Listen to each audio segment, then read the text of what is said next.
Welcome back to Open Line. Tonight we're talking road rage, DUIs, and other incidents road-related that can happen over the Super Bowl weekend. We do have a caller on line 1. Hey Jeffrey, you are live on Open Line. Can you hear us okay? Yes, ma'am. How y'all doing? Very good. Doing good, sir. How are you? I'm doing well. Listen, I am in a wheelchair. I'm handicapped, amputee. And on Gallatin Road, where I spend a lot of time, I have to cross the crosswalk there right on Gallatin Road. Often people stop right on the crosswalk. Now, am I supposed to go around in front of them to let them know I'm there, or should I cross around behind them, which is safer?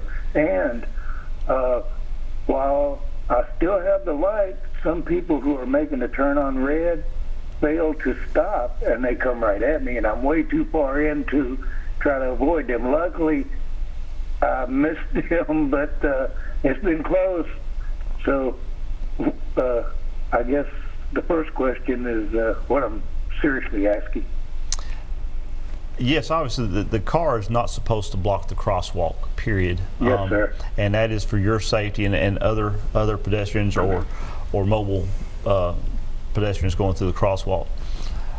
Really the best thing for you to do is to maintain eye contact with that driver and let them know that where you're at, because they cannot see you behind them, and you don't ever want to put yourself, if at all possible, between another vehicle, the rear of that vehicle and another vehicle. So cross to as close as you can in that crosswalk and maintain eye contact with the driver. We also have another caller on line 2. Hey, you're on Open Line. Can you hear us? Yes. What's your question?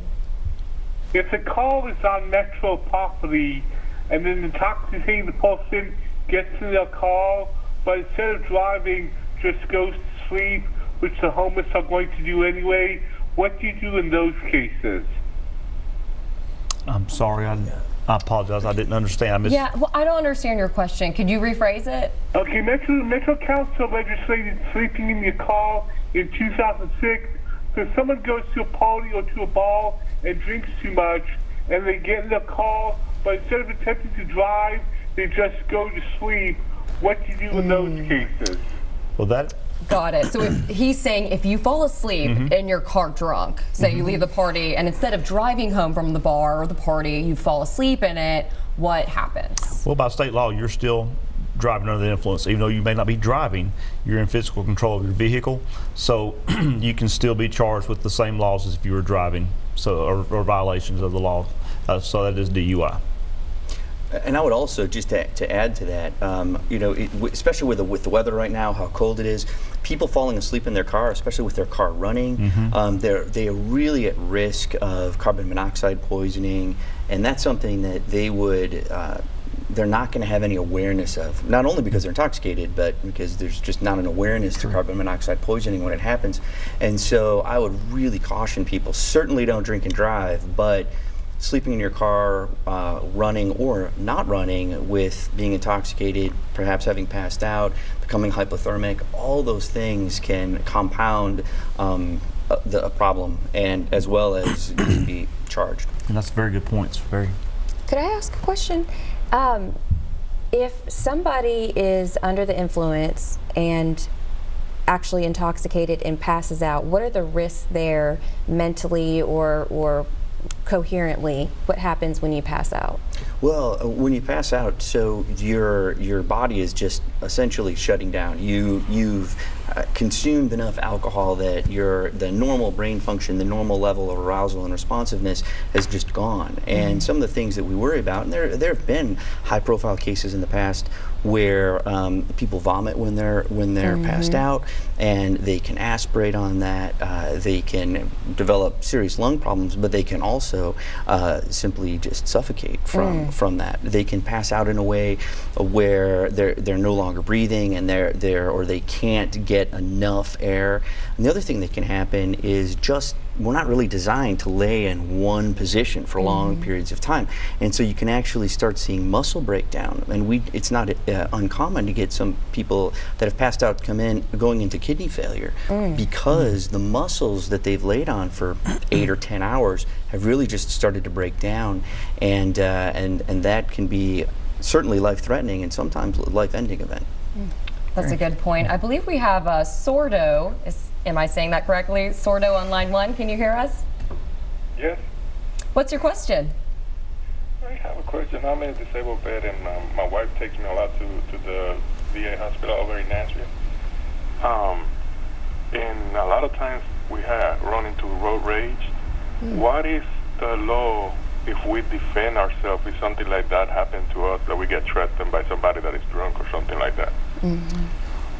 Well, excuse me, first of all, let me say thank you for your service to our country, and I am very grateful for what you have sacrificed for us.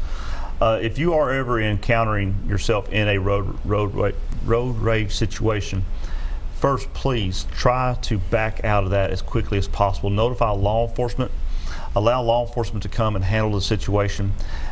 If you will de-escalate the situation, then the aggressor typically will go on along the way. Gather as much information on the aggressor as possible: vehicle make and model, description, color, tag number, any identifiable marks, dents, or anything that's on the vehicle, and relay that to law enforcement.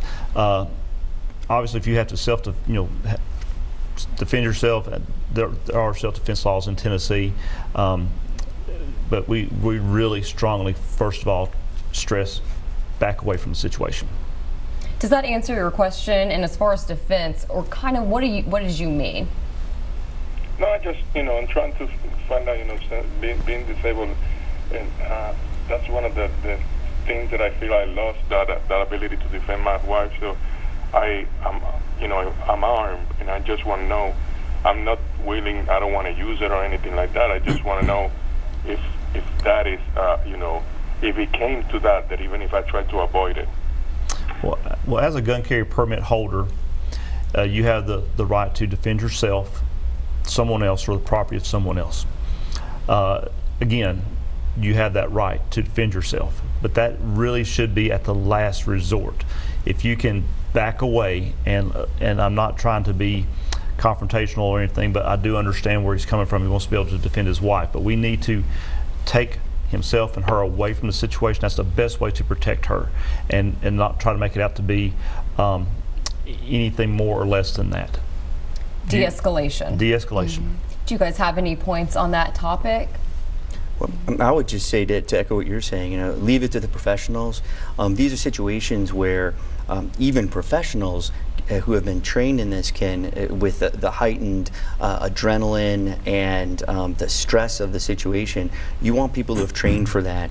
They're really going to handle it much better. Their thinking is going to be much clearer. From just a physiologic standpoint, if it's not something that you train for, you're just not going to do it as well. And trying to get out of the situation, call in the people who are trained and equipped to deal with it, is always going to be the best bet. We have one more caller. Let's see if we can punch this up. Hey, you're on open line. Do you have any questions? Yes, I'd like to ask what the officer thinks about the Hendersonville police officer that pulled over coming back from Nashville by Metro, and he blew over the legal limit, but yet seemed to get off pretty easily without having to do a lot of the other things that first-time offenders have to do, like put the breathalyzer thing in their car to blow it into before starting the car, and having to give money to the programs for MAD and all that. I was just wondering what y'all's opinion of that, because that really kind of blew up on social media this past week. And to be honest, I apologize. I haven't heard about that situation, but as law enforcement officer, we're not exempt from the laws. We're held to the same laws and same standards as every other citizen. And as a law enforcement officer now for almost 23 years, it's appalling to me to know that a fellow brother or sister in law enforcement is driving under the influence of alcohol. That is what we're out here fighting every day to prevent people from doing it. And this badge and this uniform does not give anyone the right or privilege to violate the law. So with that being said, we are still able to have the same courtesies within the law as everyone else. So if this was a first offense, it was within negotiation of the courts through the district attorney's office. I'm sure that the DA and the judge and whomever else is involved in the settlement reached an appropriate settlement. I don't know what that settlement was, but it was met by the courts and agreed to by the courts. But I can remember at least 2 press releases that I've seen lately that were officers, maybe from another jurisdiction, who did get arrested in the Metro Nashville area for DUI, because we were receiving those press releases. So I'm not exactly sure, like you said, I'm not his case that he was speaking about, but I do know that they're pretty transparent about those things when they happen. Yeah, and rightfully should be. You know, we hold ourselves to a higher standard than what probably many people do, and we fall at times from that standard. We're human, but that's not an excuse to knowingly go out and violate the law. That's not an excuse. I have a question from a medical perspective. So I live in an apartment complex and found a drunk man passed out once, and I didn't know kind of what the first thing to do is. If you do find someone so intoxicated that they aren't replying to verbal commands like, hey, how are you? What's the first step that you should do? Well, I would say certainly, go up to them, see if you can speak to them, arouse them. But I would have a very low threshold for calling EMS. Certainly, someone may be intoxicated, and it may be very obvious that they're intoxicated. But that doesn't mean there's not something else going on. That doesn't mean that they also they're diabetic and their blood sugar's low, or they've had a stroke, or they've been having chest pain at the bar when they just walked out. And so something that we have to do is kind of get over the initial presuppositions that we may have and make sure that there's not something else going on.